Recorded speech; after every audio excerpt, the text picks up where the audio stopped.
everyone, and welcome to another show from the Conspiracy Chicks.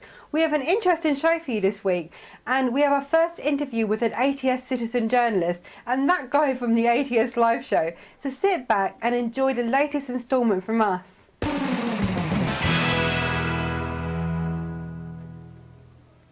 Pope Benedict XVI, on his first state visit to UK, was met by followers and protesters alike. Albeit a successful visit, many turned out for the protest against the leader of the Roman Catholic Church. A lot of controversy surrounded this visit, but in general it does seem to have been a success. Many people were annoyed that the visit was paid for by the taxpayers' money to the sum of about £12 million. However, the protesters had a much larger message to send. ATS citizen journalist Matt Irving, aka Larry Love on AboveTopSecret.com, was there at the protest. So I'm going to hand over to him and let him tell you what he witnessed around him, as well as show you the photos that he took. First of all, thank you for joining me, Matt. Can you tell me the general feel of the crowd when you attended? Yeah, sure. In essence, it was a mixed bag of happy protesters. We'd met at the top of Hyde Park Corner, and on my way down to the meeting point, I met up with a lady who'd come down from Scotland, and she'd asked a police officer on the sidewalk where the Pope March was meeting, and just as she was receiving directions, I joined her. Anyway, we sort of both headed down towards Hyde Park, arrived to astonishment, very, very few people. Looking at each other, thinking to ourselves, okay, website had sort of suggested in the region of 2,000 people here. So we thought we'd bide our time, chat, coffee, and sort of, see who else would gather. So slowly others arrived. And at this stage, perhaps no more than 10, 15 Protest the Pope protesters were sort of unraveling banners and getting their marching shoes on and sort of tuning up in terms of protest voices. All the while, across the barricade, we're on one side of the corner, and there had been barricades set up because the Pope was being led through Hyde Park, and there were just streams and streams of pilgrims. And I call them pilgrims because they were carrying these yellow sacks, and there literally was a sea of yellow sort of sacks that were just slung over their backs, and on them were pilgrim packs. That's what they were called.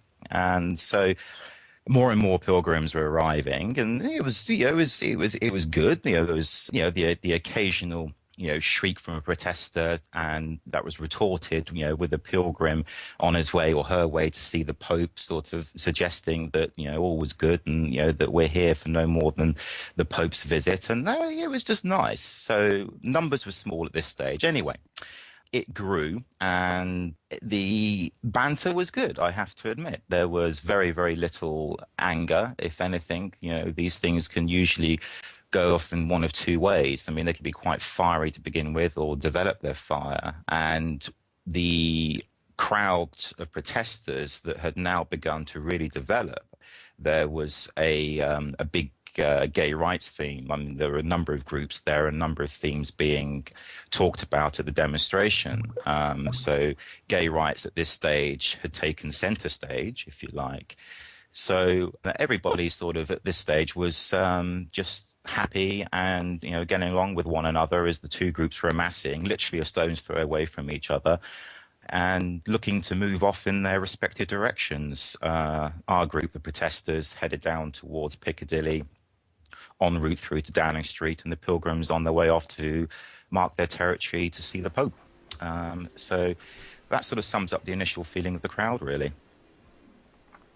Great. You took a number of photos to share with us. Can you tell me a little bit more about your experience of the day, and tell me a little bit more about the photos? They're really interesting, and I think there are, in terms of the photos, there are a couple of really poignant ones which sum up my feelings about the day.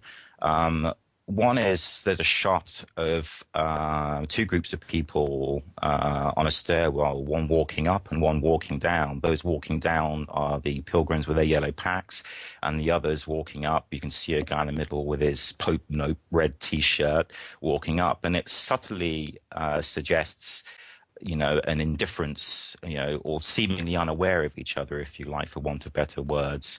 And that was very much indicative of the day. It was a day where people were very passionate about issues, the prevailing issue being the child sex abuse, that has been prevalent within the Catholic Church for decades, and the controversy over how obviously it was being dealt with or not dealt with. Obviously, leading the march was Peter Tatchell, and one of his main issues or gripes with the church is the fact that to this day it's still not being dealt with, and there are certain files that are not being handed over to respective authorities within countries where the abuse has taken place.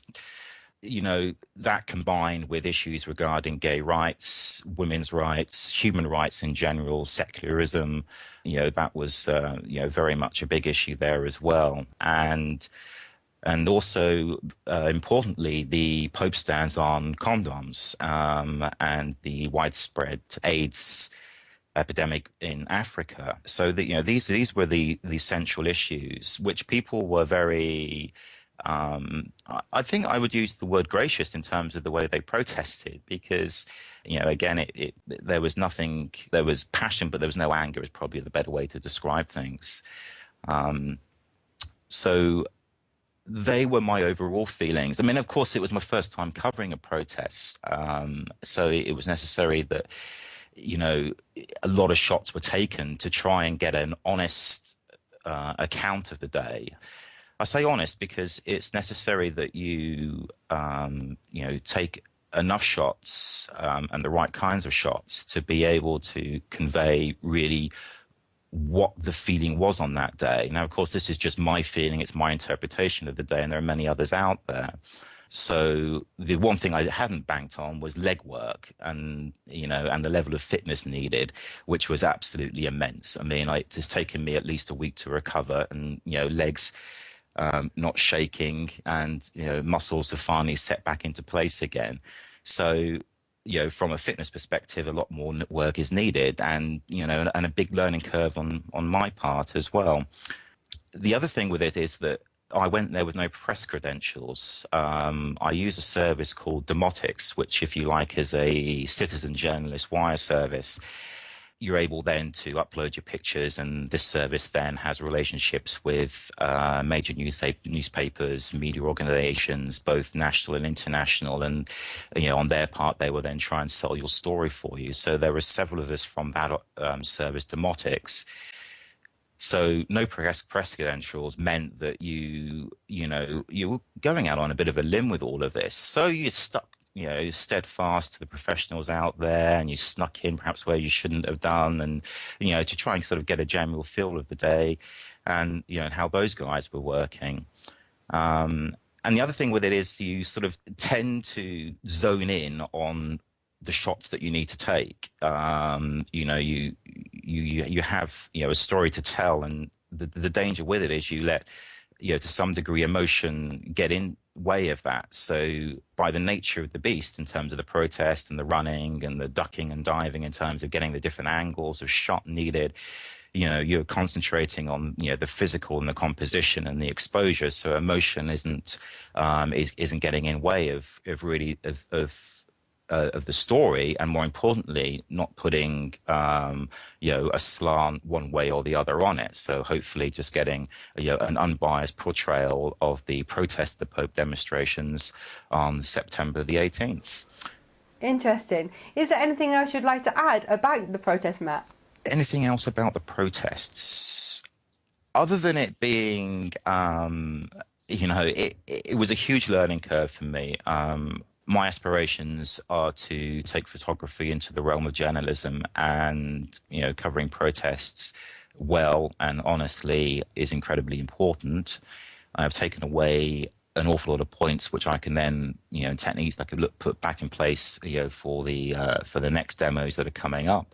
But what I've really come away from the protest feeling is that I want to get to know these people. I think, there needs to be more context. I think these protests can do more if photographers and journalists deliver a lot more context within the stories and images that they are taking and writing. I talk about context. I mean, I say you look at my pictures and, yes, it's just a protest, but who are these people? What are their lives? I mean, I saw, clergymen there with their kids. There's another photo there which caused some controversy elsewhere online of the young kid that is carrying a sign regarding women's reproductive rights. The controversy around that one came about in regards to, why the parents allowing his child to take, to hold those signs. His brother was actually holding a sign regarding paedophile priests. So, from a photographic perspective, it was right to take the picture. The question is whether or not it was right to let the child march with those type of signs. What does the child know at that age? That type of argument. So my ambition next will be to deliver a lot more context. I would like to, see who these people really are, because that way I think only people engage. We can all look at a picture and go, yes, that's a protest, that's a demo, that's a funny sign, that's a rude sign, that type of thing, but who is that person? And that's where I want to take things next. And hopefully deliver some good photo stories which have meaning and will engage people. Going back to what I said earlier, dialogue. I think that's the most important thing that can be achieved from these kinds of things. And it is true to say that the coverage in general from the media in terms of the demonstration was limited. I mean, there is a lot of homemade footage out there on YouTube, Vimeo, now Public, those sorts of places. But sort of any sort of real hardcore footage of that protest is limited. A lot of it was given over to the actual papal visit itself and the perceived success that was. So next time it's going to be context. And as they say, context is king. Perfect. Thank you for the roundup, Matt. For more images, check out the thread on AboveTopSecret.com, where Matt is happy to answer any thoughts you have on the photos.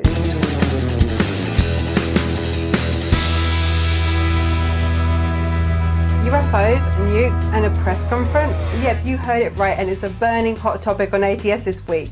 Several ex-Air Force workers have come forward to hold a press conference to give their allegations of eyewitness accounts to urge the government to finally make this information available to the public. They claim that UFOs have monitored and occasionally tampered with nuclear weapon sites, both in the US and abroad, for nearly 60 years. You can watch the press conference on the ATS thread, one hot topic and one not to miss out on.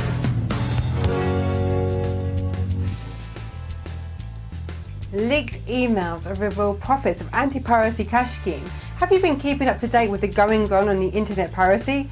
Well, if not, you may just want to start. Law firm ACS Law mistakenly published its whole email archive online, revealing how the company managed to extract over $1 million from alleged file sharers since the operation started. A complex but interesting thread, and ATS members discuss the ins and outs of this law and if it is a way of removing your freedom.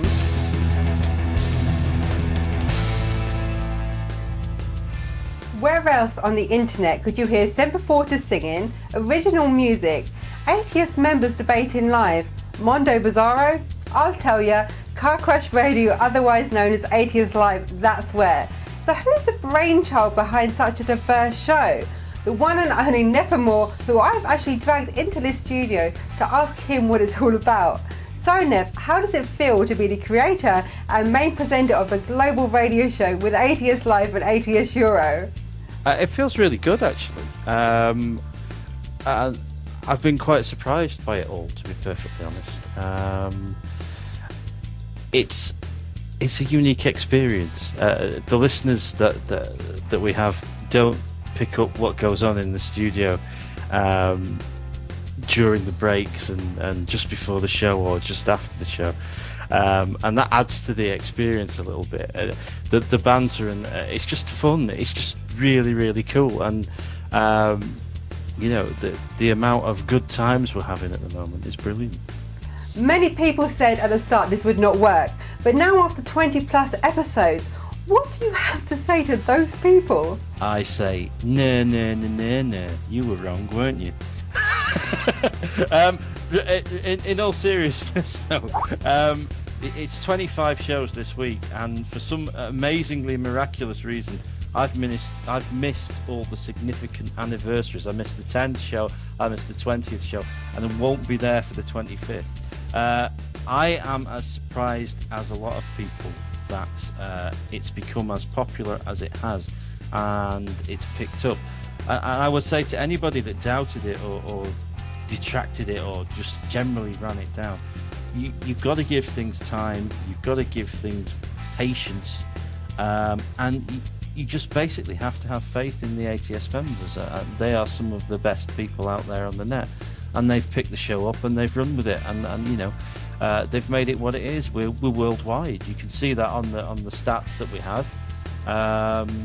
You know, we're pulling in somewhere in the region of 2,000 to 3,000 listeners a week at times, and it's just great. It really is good, and I'm very impressed with it. Fantastic. Thank you for taking the time to join me here on The Conspiracy Chicks. Catch ATS Live on a Saturday night and ATS Euro on a Wednesday evening, and look out for the weekly thread in the ball question section on ATS. Thanks again, though. Hey! Oh my god. Hi. You made it. Please, you have to find us. I don't know where Ashley is. She went somewhere down that way. Please.